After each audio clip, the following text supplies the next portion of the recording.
The test is in 4 parts: Part 1, Part 2, Part 3, and Part 4. Now look at Part 1. Part 1. I'd like to make a transfer, please. You want to transfer some money? First, you have some time to look at questions 1 to 6.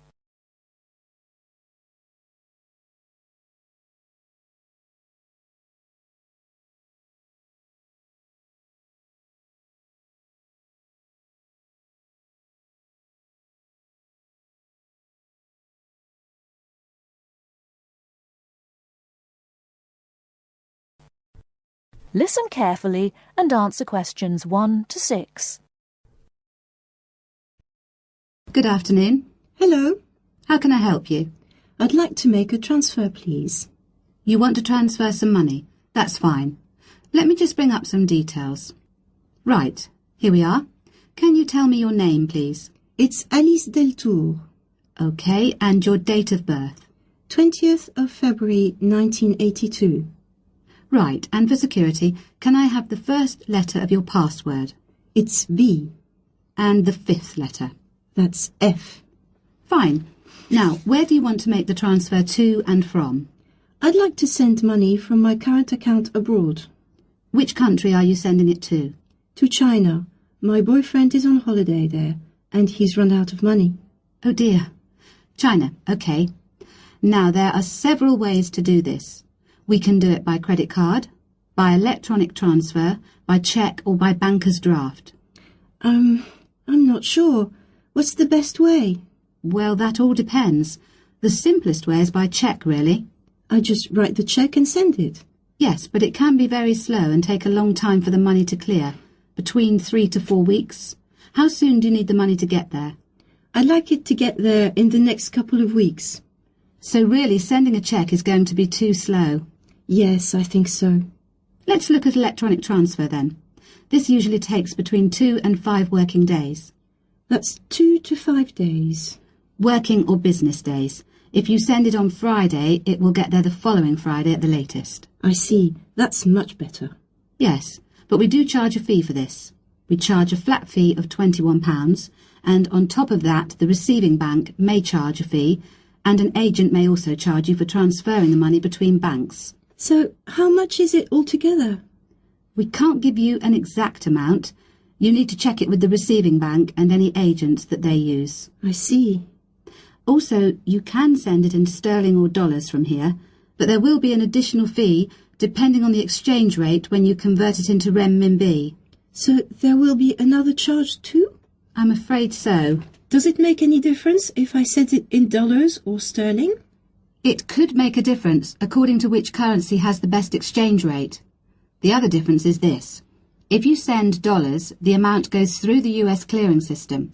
We send the money to our branch in London. They then send it to our branch in New York, and the New York branch sends it to the bank in China. It goes all around the world then. Before you hear the rest of the conversation, you have some time to look at questions 7 to 10.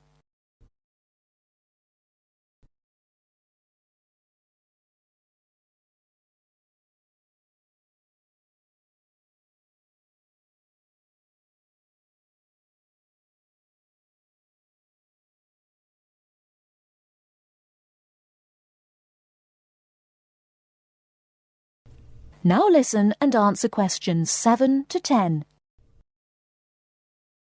What about if I send sterling?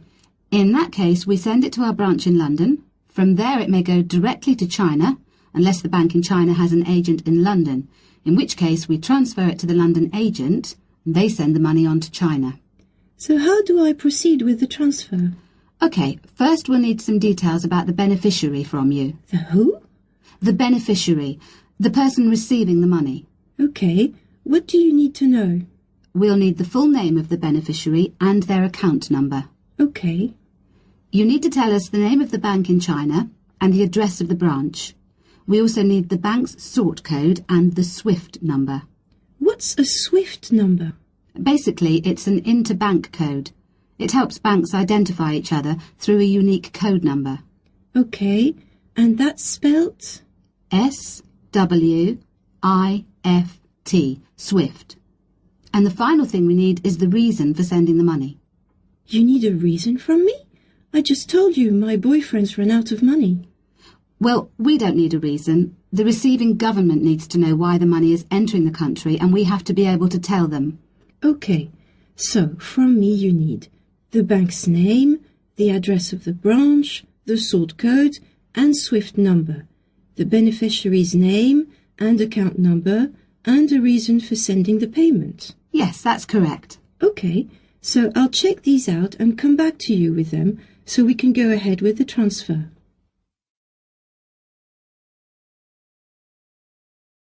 That is the end of part 1. You now have half a minute to check your answers.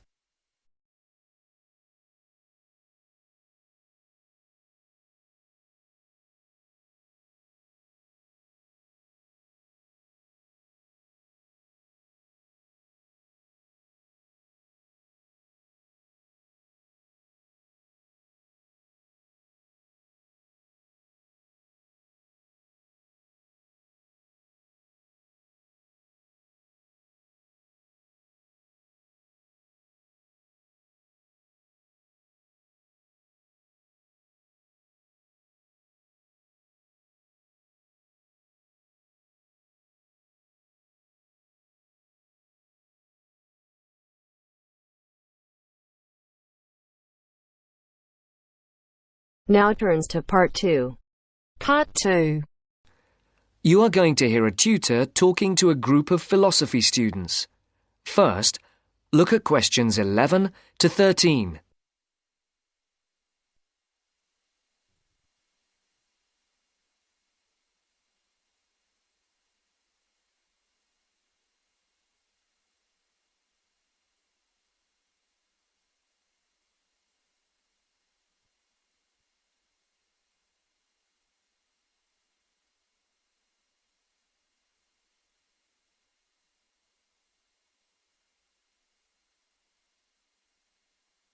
For these questions, complete the blank spaces in the table as you listen to the first part of the talk.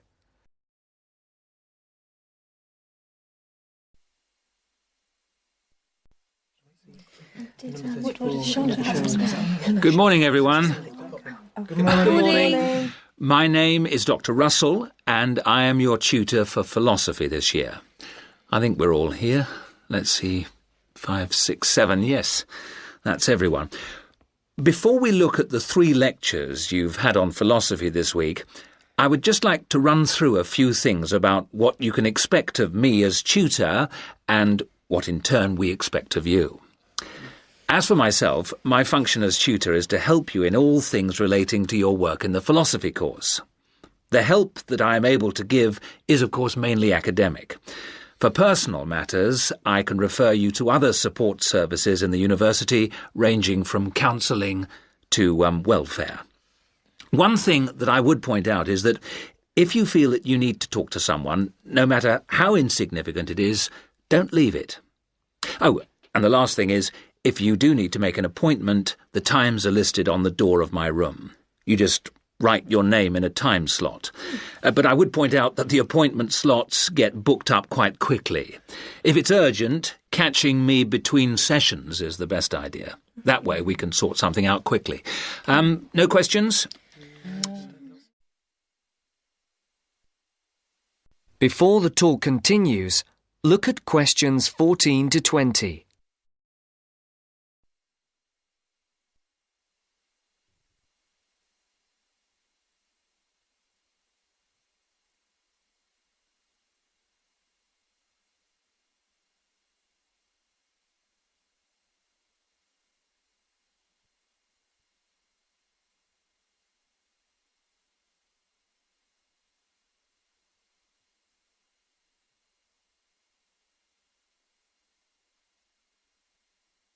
As you listen to the second part of the talk, answer the questions. For questions 14 to 19, circle the correct letter, A, B, or C.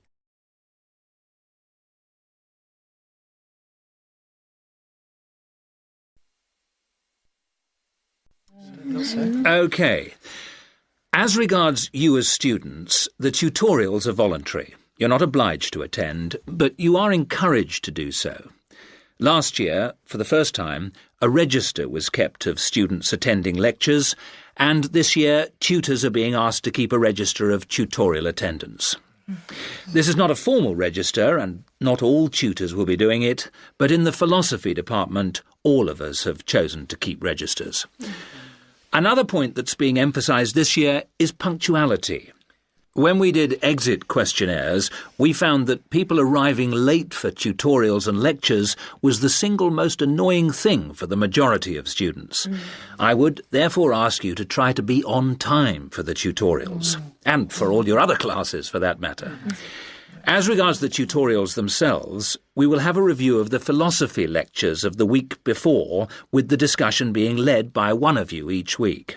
There is, of course, some planning involved, but you should rely primarily on the notes you made at the lectures. This will not take up the whole of the 90 minutes allocated to the tutorial. For the rest of the time, we will look at a particular philosopher, period or concept for which you will be expected to do some preparation each week. This will range from reading about a particular individual or concept to preparing a brief outline on a subject of your choice. How much you put into this depends on you, but we're not expecting in-depth analysis at this stage.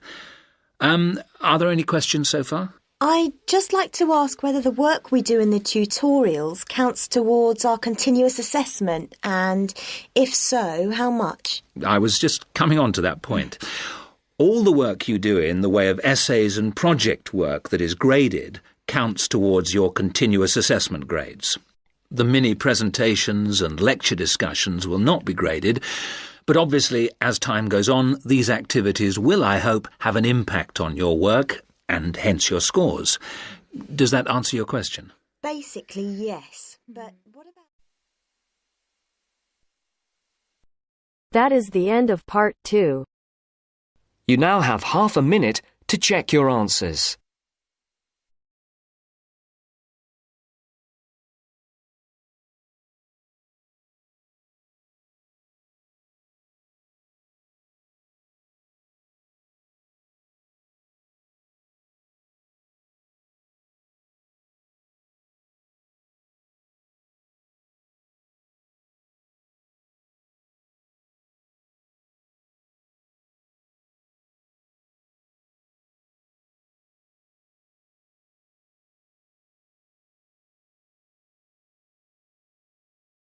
Now turns to part 3. Part 3. You are going to hear a lecture on ecology. First, you have some time to look at questions 21 to 25.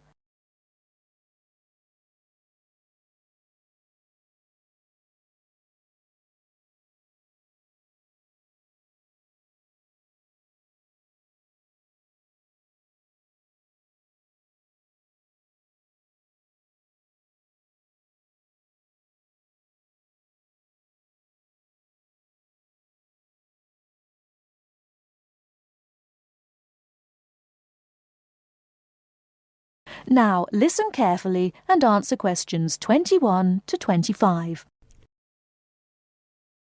Good afternoon. I'd like to turn it over to Dr. Carey, who will talk about the programme in restoration ecology. Thanks, Chris. A lot of people think that human beings can do whatever they want to the environment.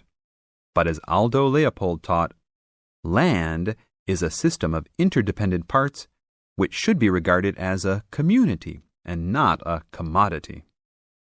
Well, that idea has influenced what we teach here in our program, where students come from all over the world to learn about restoring native plant communities back into an ecologically natural state. This field is therefore a combination of formal science with practical applications, and that is quite attractive to many people. We have students, for example, from many different nations who come just to take part in this unique program. Our location is also quite unique. We have the world's oldest restored native plant community in Curtis Prairie at the Wisconsin Arboretum. Some say that this is proof that the science of restoration ecology was birthed in Wisconsin. Well, that may be oversimplified, but our reputation is strong. But students don't have to study prairies only. One student, Edmund Mukala from the Congo, came to study restoring ancient wetlands in the Congo using knowledge gained from historic samples of the soil seed bank. Not all the seeds survived, but some can remain dormant for many years. Mr. Mukala wanted to find out what type of community would be most similar to that ancient seed bank. He has recently returned to the Congo and is now cooperating with the government to implement his findings.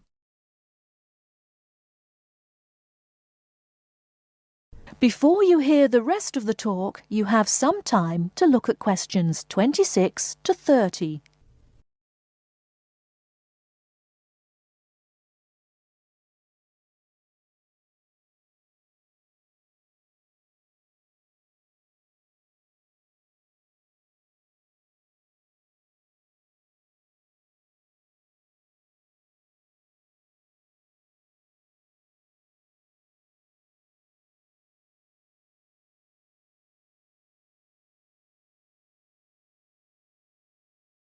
Now listen and answer questions 26 to 30.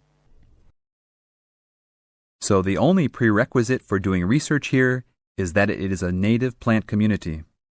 That means not just prairies, but wetlands, woodlands, savannas, and other environments. We're proud of the diversity of research topics in our program. And we continue to grow. This year we have 32 new students from 8 different countries. When students first arrive, they begin rigid coursework in statistics, ecology, plant identification, and the theory of landscape change. Then they take part in internships at local conservation agencies such as the Arboretum, the Nature Conservancy, the Parks Department, and others. We find internships to be crucial in helping students apply the knowledge they have gained in the classroom. And we're proud to say that, since the beginning, we have graduated 277 students with master degrees from our programs and 122 students with PhDs. Some have gone on to bigger and better things. One graduate is now the director of the Worldwide Fund for Nature in China. Another is the director of Parks Development in California. And others now lead their own research departments in universities around the world. That is the end of part 3. You now have half a minute to check your answers.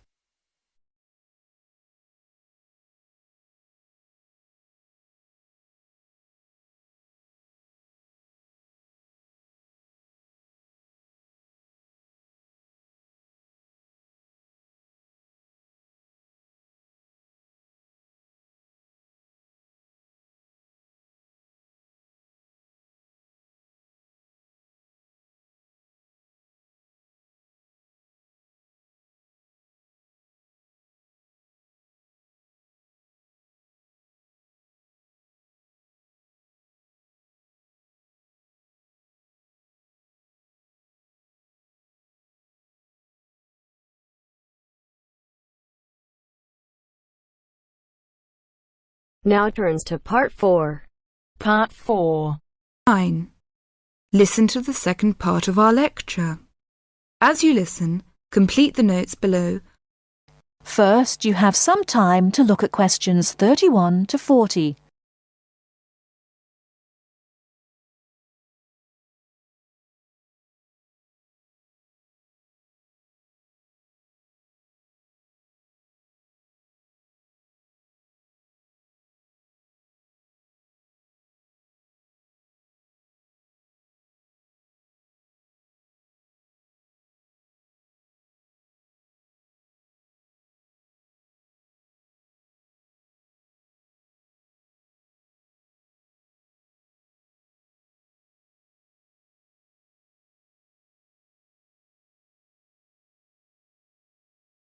Now listen carefully and answer questions 31 to 40.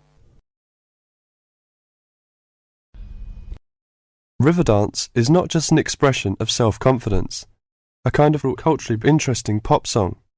It tells the story of a people through song and dance. It tells the story of the people whose spirit was broken by an event which occurred in the middle of the last century, but continued to affect the society until 1961, the Great Famine. What is a famine? In 1840, the official population of Ireland was 8 million. They were largely poor and living in the countryside. They were beginning to have an interest in independence, and perhaps had things been different, Ireland might have been independent much earlier. But there was a serious problem in the agricultural system. All crops were grown to pay the rent of the land, and all that was grown to eat was the potato.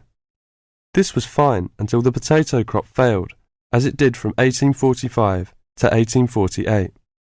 The stories of what happened in those times live on in the popular culture of Ireland, and I won't tell them here, but the result was that 2 million people died or left the country by 1851. When you realise that the population continued to go down until 1961, you can realise what a disastrous effect this famine had on the people. Compared with China, imagine if the famine of 1960 reduced the population by a quarter and it kept falling to less than half of its pre-famine figure. Anybody with ideas left and went to England, America or Australia. The people left behind were broken by their experiences and, in effect, the famine and its consequences put an end to all serious development in the country until well into this century. The Irish in Ireland lost all hope and self-confidence, and much of our modern culture is about the sadness of that time and the sorrow of saying goodbye to those who left and left well into this century. Ireland has the highest emigration rate of any country in Europe for the last 2 centuries. We even have an expression for this saying goodbye. It is called the American wake. It means the ceremony, like that of a funeral for someone going to America, because you will never see him or her again. Do you know why there is Irish music on the film Titanic? It is because most of the people killed were Irish. The leaving continued until the 1970s because independence in 1921 was followed by a civil war and an economic depression. Almost every family in Ireland has relatives abroad, and up to the 60s in some places, of a class of 30 graduating from high school all left. Along the west coast, closed-up houses from that time falling into ruin are still common. That is the end of part 4. You now have half a minute to check your answers.